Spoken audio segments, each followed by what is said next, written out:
Cuando llegué a la casa de mis padres, la escena era la típica de una fiesta de cumpleaños.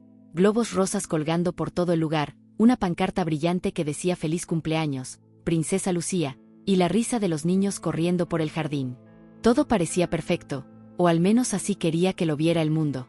El aire olía a pastel de vainilla, y mi madre, como siempre, estaba en su lugar, con su suéter de lana pastel y una sonrisa cálida, esperando a saludarme con esa fachada de familia unida que tanto había anhelado durante años. Pero al cruzar la puerta, todo lo que sentí fue un nudo en el estómago. Algo no estaba bien, algo me decía que las apariencias no podían esconder lo que estaba por venir. La casa que había visto miles de veces, el lugar donde crecí, ahora parecía una jaula dorada, una prisión emocional que me mantenía atrapado en los recuerdos, pero también en las expectativas que mi familia tenía de mí. Mi madre abrió la puerta, y en cuanto me vio, su sonrisa se desvaneció como una máscara que se cae lentamente. En su lugar, una expresión incómoda se apoderó de su rostro. Pero no fue ella quien rompió el silencio. Fue esa voz que tanto odiaba.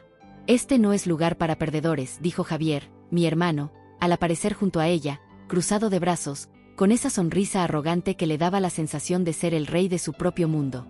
Sentí como si me hubieran dado una bofetada, pero la reprimí.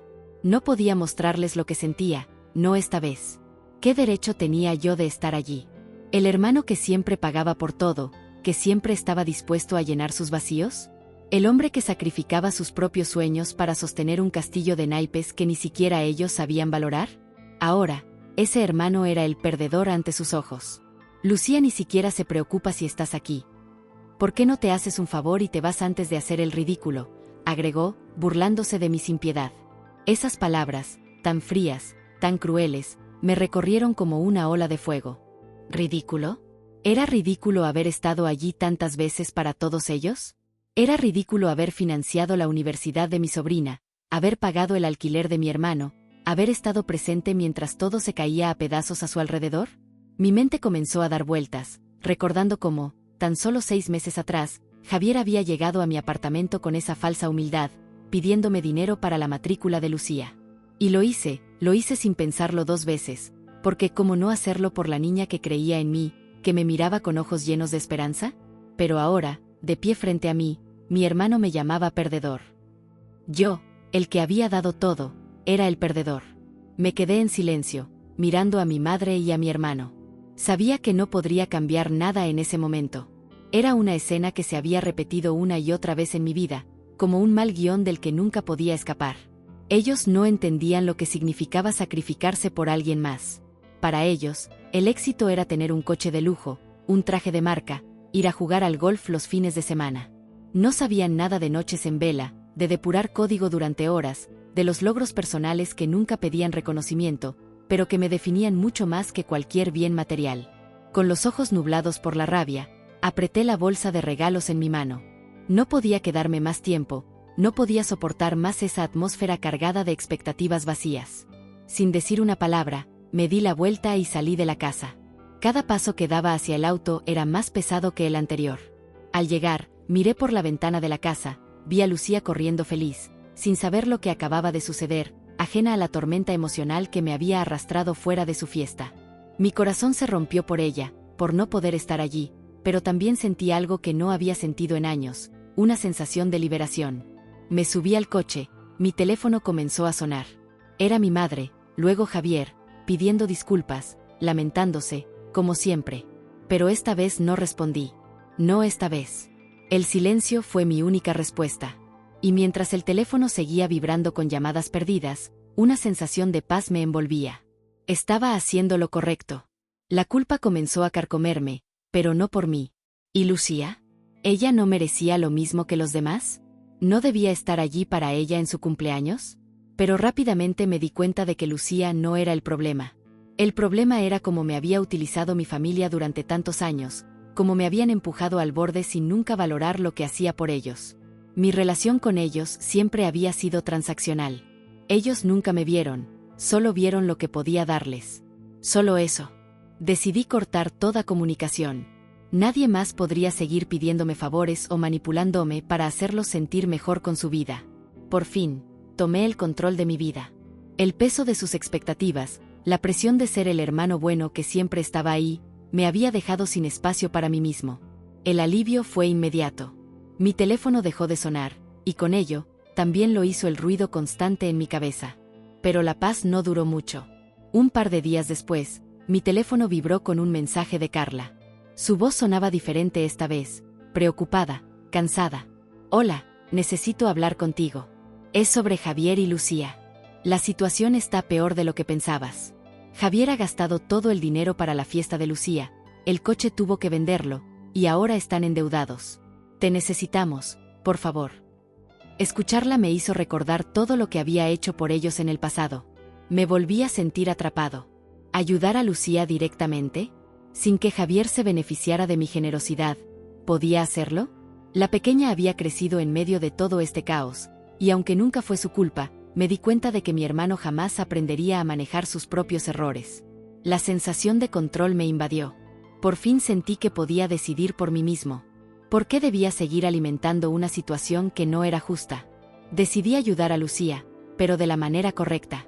Crearé una cuenta de ahorros a su nombre, le enviaré regalos, le enseñaré a ser responsable con lo que tiene, pero sin permitir que Javier tocara ni un solo centavo de lo que tanto me había costado ganar. Cuando tomé la decisión, una extraña paz me llenó. Había dado el paso que tanto necesitaba. Ya no dependía de las expectativas de los demás, ni de las manipulaciones de mi hermano. Era libre. A la mañana siguiente, Javier me mandó otro mensaje. No puedo creer que estés haciendo esto. Estás destruyendo la familia. Te arrepentirás, lo sabes. Pero esta vez, ya no me afectaba. Respondí con una sonrisa en los labios. No, Javier. Ya no hay más dinero. Ya no hay más rescates. Este es el fin de nuestra relación de hermano y perdedor. El mensaje se envió. No hubo respuesta inmediata. Pero, por fin, Javier comenzó a ver las consecuencias de su propia arrogancia. Yo había sido el que sostenía su mundo, y ahora, por primera vez, él estaba viendo cómo se caía a pedazos. Por primera vez, estaba aprendiendo lo que era vivir sin depender de otros. Y lo mejor de todo, yo estaba aprendiendo a vivir para mí mismo, sin culpas, sin cargas. Y eso, finalmente, me hizo libre. Cuando llegué a la casa de mis padres, la escena que se presentaba ante mí era la misma de siempre: decoraciones brillantes, globos rosas flotando en el aire, y la pancarta que colgaba sobre la puerta que decía «Feliz cumpleaños, Princesa Lucía». Todo parecía un escenario sacado de una película feliz, perfecta, idealizada.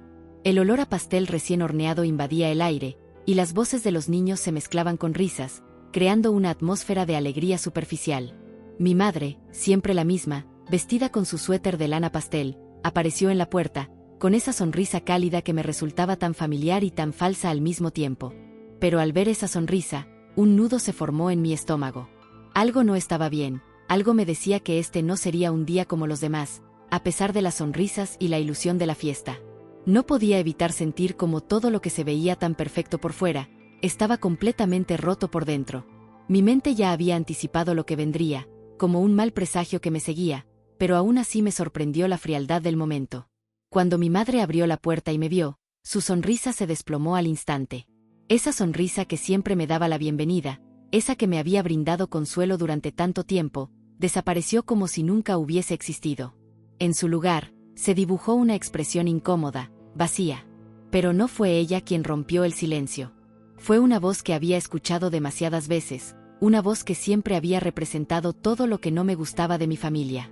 Este no es lugar para perdedores, dijo Javier, mi hermano, al aparecer a su lado, con los brazos cruzados y esa sonrisa arrogante que me sacaba de quicio.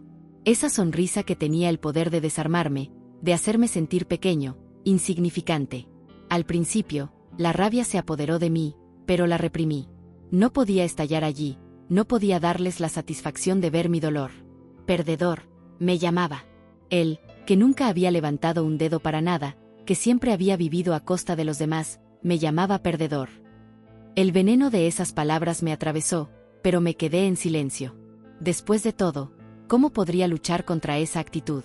¿Cómo podría defenderme cuando lo único que había hecho por todos ellos era dar y recibir nada a cambio? Lucía ni siquiera se preocupa si estás aquí. ¿Por qué no te haces un favor y te vas antes de hacer el ridículo? Continuó Javier, burlándose de mí con su típica despreocupación. No solo me dolían sus palabras, me dolía que, después de todo lo que había hecho por ellos, me tratara como si no fuera nada. Yo, que había sido su cajero automático, el hermano que siempre estaba ahí para cubrirles las deudas, el hermano que se sacrificaba, me veía reducido a un perdedor. Cada vez que necesitaban algo, ahí estaba yo. Pero, claro, nunca era suficiente. Siempre había algo más que pedir, algo más que esperar, y nunca un gracias. Recuerdo que, hace apenas 6 meses, Javier había venido a verme, con esa falsa humildad que también dominaba, diciéndome que necesitaba dinero para la matrícula de Lucía. No pude decir que no. La niña, con su carita inocente, me miraba con unos ojos que me llenaban de amor, sin saber el peso que llevaba en mis hombros. Claro que lo ayudé, sin dudar, sin cuestionarlo. Pero, ahora, 6 meses después, ahí estaba él, llamándome perdedor. ¿Cómo era posible que me llamara así, cuando había sido yo quien había sacado el dinero de donde no tenía para ayudarle? ¿Cómo podía seguir dando cuando lo único que recibía era desprecio? Mi mente estaba en caos, pero a la vez, una sensación de vaciedad me invadió. Miré a mi madre, que estaba en silencio, observando la escena desde la puerta, con esa expresión triste y culpable que siempre ponía cuando algo no salía bien. Pero no dijo nada. No movió un dedo para defenderme. Estaba acostumbrado a esa pasividad, a esa complicidad silenciosa que me mantenía atado a una familia que me utilizaba como una herramienta, sin ningún valor real para ellos. Me alejé sin decir palabra, pero el peso de la humillación me aplastaba. La bolsa con los regalos en mi mano parecía mucho más pesada de lo normal. Caminé hacia mi coche, sin mirar atrás, con las palabras de Javier resonando en mi cabeza una y otra vez. Ridículo, perdedor, te vas a hacer el ridículo. ¿Por qué siempre había tenido que ser el que daba? ¿Por qué siempre tenía que ser el que se sacrificaba, mientras ellos seguían con sus vidas perfectas, sin ver el daño que causaban? Cuando llegué al coche, me di la vuelta y miré a través de la ventana de la casa. Vi a Lucía corriendo en el jardín, jugando feliz con los otros niños. Sin saber lo que acababa de suceder. Sin saber cómo su tío había sido echado de su fiesta, cómo su padre me había insultado, cómo mi madre no había tenido el valor de apoyarme. Algo en mi pecho se rompió. Pero también algo dentro de mí despertó. Ya no quería ser parte de ese circo. Ya no iba a ser el que siempre daba y nunca recibía nada. No me importaba más lo que pensaran. No me importaba más lo que dijeran. Encendí el coche, y antes de ponerlo en marcha, dejé mi teléfono en el asiento del copiloto. No iba a responder más a esas manipulaciones, no iba a dejarme manipular nunca más. No esta vez. Mi familia podía seguir con sus vidas, pero yo ya no iba a ser parte de ese juego. El silencio fue mi respuesta. Mientras manejaba de vuelta a mi apartamento, la sensación de liberación comenzó a llenar cada rincón de mi ser. Por fin, estaba tomando el control. Pasaron los días, y la paz que sentía al no tener que responderles me envolvía cada vez más. Mi teléfono dejó de sonar, los mensajes de mi madre y de Javier desaparecieron. Pero una tarde, mientras estaba trabajando, mi teléfono vibró de nuevo. Era Carla, la esposa de Javier. Algo en su voz me hizo responder. Sonaba diferente esta vez, más cansada, más desesperada. Hola, dije, con una voz que reflejaba la calma que finalmente había encontrado. Hola, necesito hablar contigo. Es sobre Javier y Lucía, dijo Carla, su voz quebrada por la preocupación. La situación está peor de lo que pensabas. Javier no puede seguir así. Ya gastó todo el dinero de su GoFundMe para la fiesta de Lucía. El coche, lo tuvo que vender. Están metidos en una deuda enorme, y él está fuera de control. Te necesitamos, por favor.